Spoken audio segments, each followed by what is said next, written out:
नमस्कार, उत्तराखंड समाचार में आपका स्वागत है। मैं हिना जोशी छेत्री। आइए सबसे पहले नजर डालते हैं आज की सुर्खियों पर। राज्य में आज आया कोरोना का एक नया मामला। 238 रिपोर्ट्स आई नेगेटिव। ठीक होकर घर जा चुके 46 कोरोना संक्रमित।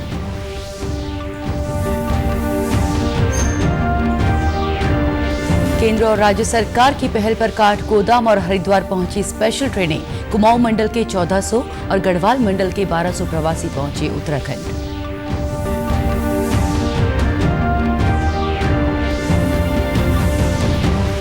प्रधानमंत्री नरेंद्र मोदी आज रात 8 बजे करेंगे राष्ट्र को संबोधित। कल मुख्यमंत्रियों से बातचीत में पीएम ने कहा, हमें आर्थिकी को बढ़ाने के लिए नए आयामों को करना होगा स्थापित।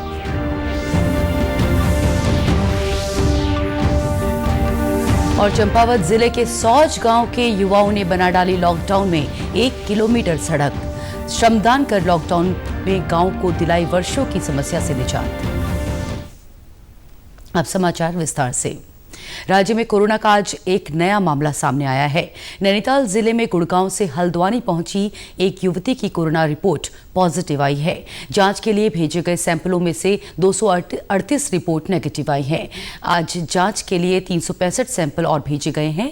राज्य में अब तक कोरोना के 69 मरीज पॉजिटिव आ चुके हैं। इनमें से 46 मरीज ठीक होकर अपने घर जा चुके हैं। स्वास्थ्य विभाग की ओर से जारी बुलेटिन में कहा गया है कि राज्य में कोरोना संक्रमण से ठीक होने वाले लोगों की रिकवरी दर लगभग 68% है। देश के विभिन्न राज्यों में प्रवासियों को लेकर आज एक विशेष ट्रेन हरिद्वार पहुंची। केंद्र और राज्य सरकार के प्रयास से अपने राज्य लौटे लोगों ने हरिद्वार पहुंचने पर सरकार का धन्यवाद दिया।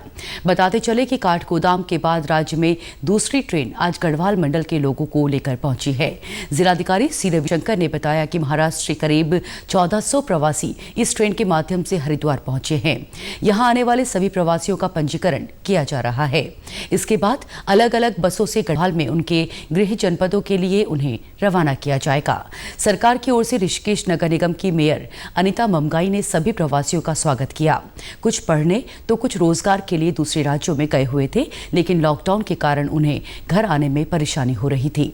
वहीं परिवहन सचिव शैलेश बगौली ने बताया कि आज देर रात सूरत से एक और ट्रेन हरिद्वार पहुंचेगी, जबकि बेंगलुरु से हरिद्वार के लिए आज एक स्पेशल ट्रेन 1200 प्रवासी नागरिकों को लेकर रवाना हो गई है, जो कल देर रात पहुंचेगी। गवर्नमेंट की तरफ से, उत्तराखंड गवर्नमेंट की तरफ से एक ऑनलाइन साइट जारी हुई थी, उसमें रजिस्ट्रेशन किया। उसके बाद हमें मैसेज आया एप्लीकेशन नंबर। उसके बाद फिर हमें एक मैसेज आता है, अगर आपको घर जाना है तो आप अपने नज़दीकी पुलिस स्टेशन पे जाके वेरिफिकेशन कराओ, मेडिकल टेस्ट कराओ। तो हम वहाँ पुलिस स्टेशन जाके हमने एक ऑफलाइन फॉर्म फिल किया था और एक ऑनलाइन भी किया था। वो प्रोसेस करने के बाद एक दिन हमें कॉल आता है कि आपका कल ट्रेन है, आप यहाँ पे आकर टोकन नंबर लेकर जाइए। सर वहाँ पे 2 महीने हो गए, तो लगभग 2 महीने होने वाला था। सर हमें तो बहुत अच्छा लगा, खाने पीने की पूरी व्यवस्था थी, पानी पुनी सब कुछ मिला। मैं कोई ऐसी व्यवस्था नहीं थी, जहाँ पर रह रहे थे वहाँ भी सब कुछ व्यवस्था थी, खाने पीने की। हमारे मालिक ने भी कोई कमी नहीं की, पैसे दिए, सब कुछ दिए, किराया दिया, घर जाने का कोई कुछ नहीं हुआ। सरकार के प्रयास के बाद पहली ट्रेन गुजरात के सूरत से 1200 प्रवासियों को लेकर कुमाऊं मंडल के काठगोदाम रेलवे स्टेशन पर पहुंची। जब ट्रेन कल देर रात काठगोदाम स्टेशन पर पहुंची तो प्रवासियों के चेहरे पर अपने राज्य में सकुशल लौटने की खुशी साफ तौर पर देखने को मिली। सुरक्षा की दृष्टि से हर डिब्बे को एक साथ न खोलकर थोड़े थोड़े अंतराल में खोला गया। इस दौरान सोशल डिस्टेंसिंग का पालन देखने को मिला। यहाँ पे प्राइम इम्पोर्टेंस है कि सोशल डिस्टेंसिंग को फॉलो किया जाए। वाइल डी बोर्डिंग और लॉजिस्टिक अरेंजमेंट्स जितने भी किए गए हैं उसमें जो नॉर्म्स हैं वो फॉलो किए जाए। मेडिकल परीक्षण उपरांत और उनकी डॉक्यूमेंटेशन उपरांत उनको जो दूर के यात्री हैं उनको स्टेडियम में उनका स्टे अरेंजमेंट किया गया है, कोलापर स्टेडियम में। और जो हमारे नैनीताल के यात्री हैं उनको हमने पृथक से 3 पानी में अरेंजमेंट किया है, जिनको ये कोशिश रहेगी कि आज ही उनको हम घर उनके गंतव्य स्थान तक पहुंचा दें। वहीं प्रशासन ने प्रवासियों के लिए 40 बसों का इंतजाम किया। प्रवासियों को आने के बाद हल्द्वानी अंतर्राष्ट्रीय स्टेडियम में ठहराया गया। थर्मल स्क्रीनिंग कर उनका विस्तृत ब्यौरा लेने के बाद उन्हें बसों के माध्यम से उनके संबंधित जिलों के लिए रवाना कर दिया गया। इस विशेष ट्रेन में अल्मोड़ा, बागेश्वर, चंपावत, पिथौरागढ़, उधम सिंह नगर और नैनीताल जिले के यात्री शामिल हैं। यहाँ पर जो भी यात्री आते हैं सबसे पहले तो इनका मेडिकल यहाँ पर चेकअप किया जाता है जैसे बागेश्वर वाले हैं उनकी एक परीक्षण करके पहले उनको अलग अलग बसों में, जैसे बागेश्वर वाले हैं उनको बागेश्वर भेजा जाता है, अल्मोड़ा वालों को अल्मोड़ा भेजा जाता है और पिथौरागढ़ वालों को पिथौरागढ़ भेजा जाता है। वैसे ही जो बाकी जिलों में रहने वाले हैं सभी की सेपरेट उनका परीक्षण करके उनको यहाँ से भेजते हैं हम लोग। वहीं आज सूरत से काठगोदाम तक रेल पहुंचने के बाद वहां से 17 बसों के माध्यम से 417 और देहरादून से 37 प्रवासी बागेश्वर जिले में पहुंचे। इन लोगों का स्वास्थ्य परीक्षण करने के बाद उन्हें होम क्वारंटीन और संस्थागत क्वारंटीन के लिए भेजा गया। लॉकडाउन में घर जाने की छूट मिलने के बाद अभी तक महानगरों और राज्य के भीतर गुजर बसर कर रहे बागेश्वर जिले के 3,557 लोग अब तक बागेश्वर जिले में पहुंच चुके हैं। गाँव से हम लोग कल चले थे और फिर कल नाइट में हल्द्वानी में रुके थे, हल्द्वानी में स्टेडियम में, तो वहाँ पर सोने की ये वो खाने पीने की अच्छी व्यवस्था थी। और बाकी उसके बाद सुबह हम लोगों को सैनिटाइज बस में बिठा के बागेश्वर लाया गया। मैं सूरत से अभी आया हूँ, ट्रेन से आया हूँ। यहाँ से बढ़िया व्यवस्था की गई थी, रास्ते में भी खाने की व्यवस्था सब कुछ बहुत बढ़िया तरीके से हुआ। और हल्द्वानी से हम बस में आए हैं, अभी बागेश्वर में पहुँचे हैं। टैक्सियों और निजी वाहनों से भी विभिन्न स्थानों से लोग बागेश्वर लौट रहे हैं। सभी लोगों का स्वास्थ्य परीक्षण किया जा रहा है। अभी ऐसी कोई दिक्कत नहीं है। मुझे रास्ते में खाना पीना नहीं मिला, पानी आने भी मिला और बागेश्वर में भी आए, यहाँ भी खाना नहीं मिला सब। बिलौना बस अड्डे और बिलौना स्थित एक निजी स्कूल में बसों और बाहर से आने वाले यात्रियों के रहने और खाने की व्यवस्था की गई है। कोरोना वायरस संक्रमण से बचाव और रोकथाम के लिए जिला प्रशासन पूरी तरह से मुस्तैद है, जिसके चलते अभी तक बागेश्वर जिला ग्रीन जोन बना हुआ है। अभी जो हमारा रोडवेज है महर्षि विद्या मंदिर, यहाँ पे आज हमें सूचना मिली थी कि हमारी टोटल 11 बस में लगभग 450 के लगभग यात्री आने वाले हैं जो ट्रेन से सूरत से आए हैं। इसमें से अभी तक 11 बसें आ चुकी हैं, लगभग 400 यात्री आ चुके हैं और एक समय में हम एक ही बस के यात्रियों को आवागमन के लिए अलाउ कर रहे हैं और अन्य यात्रियों को हम जब एक गाड़ी का कंप्लीट हो जा रहा है उसके बाद ही हम सोशल डिस्टेंसिंग मेंटेन करते हुए। प्रधानमंत्री नरेंद्र मोदी आज रात 8 बजे राष्ट्र को संबोधित करेंगे। प्रधानमंत्री ने कल वीडियो कॉन्फ्रेंसिंग के जरिए राज्य के मुख्यमंत्रियों से बातचीत की और लॉकडाउन को लेकर अपनाई जाने वाली रणनीति के बारे में 15 मई तक अपने विचार साझा करने का आग्रह भी किया। प्रधानमंत्री ने मुख्यमंत्रियों से बातचीत में कहा कि कोरोना संक्रमण से बचाव के साथ ही हमें आर्थिकी को बढ़ाने के लिए नए आयामों को स्थापित करना होगा। आज अंतर्राष्ट्रीय नर्स दिवस है।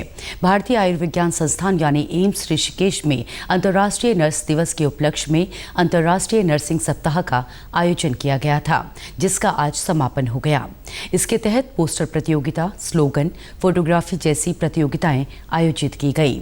सप्ताह व्यापी कार्यक्रम के तहत नर्सिंग ऑफिसरों ने कोविड-19 फ्रंटलाइन हेल्थ वर्कर्स का पुष्प वर्षा कर हौसला बढ़ाया।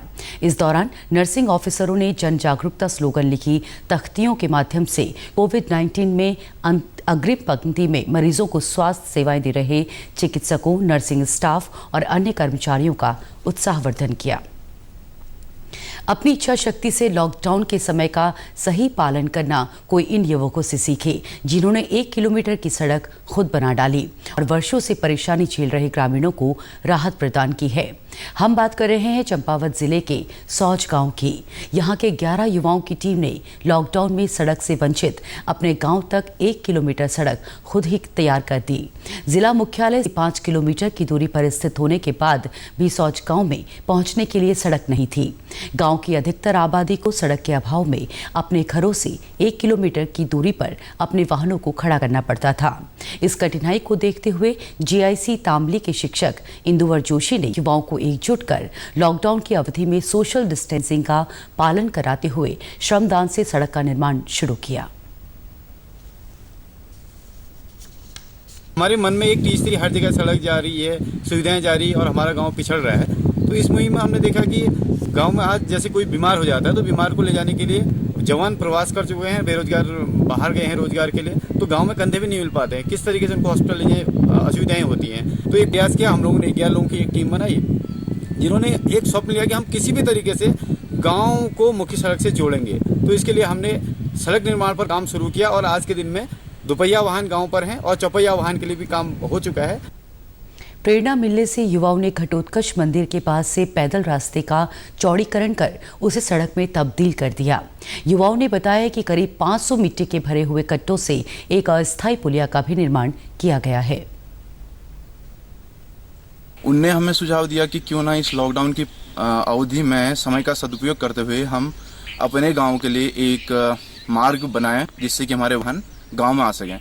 तो उनसे प्रेरणा लेते हुए उनके द्वारा सुझाए गए जो भी उनने सुझाव दिए हमें, उनके अकॉर्डिंग हमने काम किया और अभी हमने इतनी रोड बना दी है कि हम दोपहिया वाहन गांव में ला पा रहे हैं। वहीं गांव के बुजुर्ग खीम सिंह बताते हैं कि सड़क न होने से सबसे ज्यादा दिक्कत किसी व्यक्ति के बीमार होने पर आती थी, जिन्हें कंधों में उठाकर संकरीले मार्गों से मुख्य मार्ग तक लाना पड़ता था। यहाँ रोड तो है ही नहीं, पैदल मार्ग भी मतलब वो नहीं है, खड़ंजा नहीं है, यहाँ है सीसी मार्ग नहीं है और रोड भी नहीं है। तो हमने मतलब ये मकान बनाया तो 1.5 लाख रुपया मेरा ढलान में लगा खच्चरों में। अब ये लोगों ने बना रखा है आजकल, मतलब ये रास्ता छोटी मोटी गाड़ी आ जाती है। सड़क निर्माण करने से उत्साहित युवा अब भविष्य में हिडिंबा मंदिर तक सड़क बनाने की सोच रहे हैं। उनका कहना है कि आने वाले दिनों में घटोत्कच बाबा के दर्शन करने के लिए श्रद्धालुओं को हिडिंबा मंदिर तक आने में आसानी होगी, जिससे इस क्षेत्र में धार्मिक पर्यटन को बढ़ावा मिलेगा। पिथौरागढ़ जिले के मोस्ट मानू और विश्वविख्यात पशुपतिनाथ मंदिर क्षेत्र में प्रयोग के लिए लगाए गए ट्यूलिप अब खिल गए हैं और चारों ओर अपनी खूबसूरती बिखेर रहे हैं। इस क्षेत्र में लगभग 1000 वर्ग मीटर में उद्यान विभाग के द्वारा 25,000 ट्यूलिप बल्ब लगाए गए थे, जिनमें ट्यूलिप की लगभग 9 प्रकार की प्रजातियां शामिल हैं। प्रदेश का पहला ट्यूलिप गार्डन लोगों को अपनी ओर आकर्षित कर रहा है। हालांकि लॉकडाउन के कारण पर्यटक अभी इनका दीदार नहीं कर पा रहे हैं, लेकिन स्थानीय लोग ट्यूलिप गार्डन को देखकर बेहद खुश नजर आ रहे हैं। उनका मानना है कि अगर सरकार ट्यूलिप गार्डन को यूं ही बरकरार रखती है तो इससे पिथौरागढ़ में पर्यटन गतिविधि को देश दुनिया में एक अलग पहचान मिलेगी। जो ट्यूलिप गार्डन सरकार ने अभी यहाँ बनाया है वो बहुत ही बढ़िया सरकार का एक प्रयास है। पर्यटन को बढ़ावा देने के लिए जो बनाया गया है, इससे कहीं ना कहीं पर्यटन को भी बढ़ावा मिलेगा और युवाओं को भी रोजगार मिलेगा। लेकिन अगर सरकार इसको लगातार अगर जारी रखे इसको तो पिथौरागढ़ का जो पर्यटन है वो भी देश और दुनिया के मानचित्र में आएगा। वहीं इस क्षेत्र में पहली बार प्रयोग के तौर पर स्थापित किए गए ट्यूलिप गार्डन की कामयाबी से उद्यान विभाग भी बेहद खुश है। विभाग का कहना है कि इसकी कामयाबी के बाद अब 50 हेक्टेयर क्षेत्र में ट्यूलिप गार्डन बनाने की कार्ययोजना पर काम चल रहा है। ऐसे में अगर ये योजना धरातल पर उतरती है तो ये एशिया का सबसे बड़ा ट्यूलिप गार्डन होगा। जो ट्यूलिप गार्डन स्थापित किया गया वो दोनों जगह लगभग 1000 वर्ग मीटर में लगाया गया।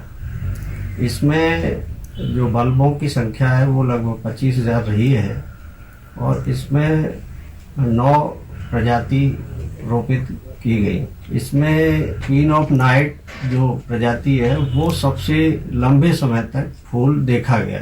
और फ्लावरिंग की जब बात करें तो ये मार्च के पहले वीक से शुरू हुआ। भविष्य में इसकी प्लानिंग की जा रही है और करीब चंडाक के पास में फॉरेस्ट लैंड है, वो हैंडओवर पर्यटन विभाग कर रहा है, उसमें प्लान है। हिमालय की संपदा समृद्धि को बनाए रखने और हिमालयी क्षेत्र की समस्याओं के व्यावहारिक समाधान के लिए एक समूह का गठन किया गया है। देश के 13 हिमालयी राज्यों के केंद्रीय विश्वविद्यालयों का ये संघ समय समय पर अपनी सिफारिशें केंद्र सरकार को प्रेषित करता है।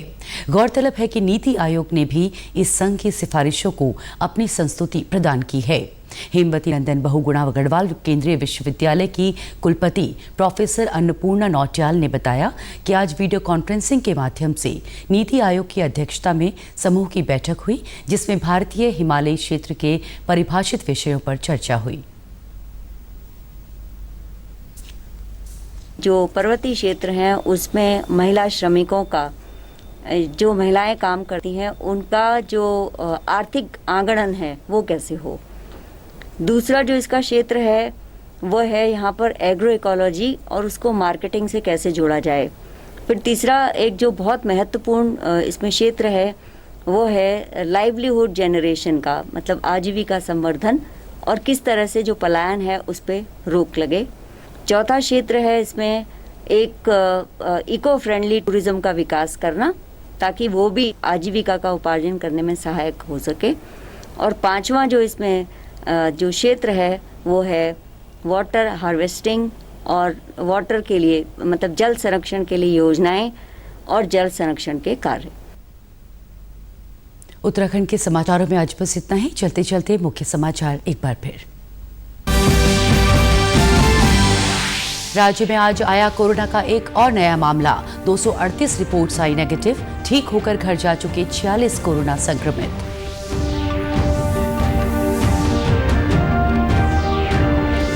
केंद्र और राज्य सरकार की पहल पर काठगोदाम और हरिद्वार पहुंची स्पेशल ट्रेनें। कुमाऊं मंडल के 1400 और गढ़वाल मंडल के 1200 प्रवासी पहुंचे उत्तराखंड।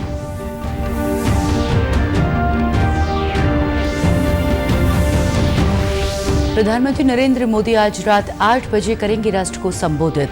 कल मुख्यमंत्रियों से बातचीत में पीएम ने कहा, हमें आर्थिकी को बढ़ाने के लिए नए आयामों को करना होगा स्थापित।